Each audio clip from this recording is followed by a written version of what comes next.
Good morning. আজকে বৃহস্পতিবার। আমি আমার একটা অনুভূতি শেয়ার করছি সকাল সকাল।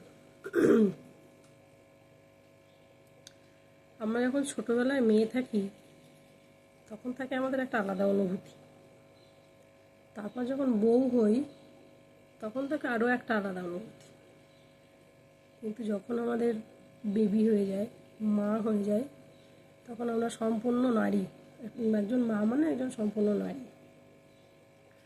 কিন্তু ধীরে ধীরে ধীরে ধীরে বয়সের সাথে সাথে আজকের ডেটে, আজকের যুগে মাদের সেই অনুভূতিগুলো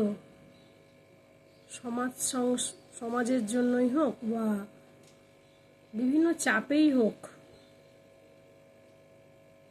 বিভিন্ন পরিস্থিতির মুখোমুখির জন্যই হোক, কোথাও যেন চাপে পড়ে স্যান্ডউইচের মতন হয়ে যাচ্ছে। মানে খুব ভালো অনুভূতি থাকলেও সেটা সে শেয়ার করতে পারে না, তার সে স্বাধীনতা নেই, বা ভালোবাসার বহিঃপ্রকাশ করা যায় না চাপের জন্য। এটা বোধহয় বাবাদেরও খানিকটা ভোগ করতে হয়, জানি না। কিন্তু আমি অ্যাজ এ মা হিসাবে, অনেক মাই হয়তো আছে যারা ঠিক সন্তানের জন্য যতটা ভাবা দরকার, যতটা বোঝা দরকার সবটাই বোঝে, সবটাই ভাবে, সবটাই করবো ভাবে। তো কোনো না কোনো একটা প্রতিবন্ধকতা কোথা থেকে যেন আসে। কিভাবে সৃষ্টি হয়, কেন যে মানুষের সাথে মানুষের মনের মিল কেন যে হয় না,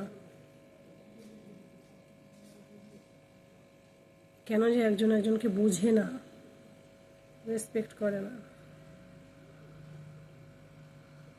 তাহলে সমাজটা এত কষ্টের হতো না, সম্পর্কগুলো এত কষ্টের হতো না। কি জানি, আমি তো আমার অনুভূতি শেয়ার করি,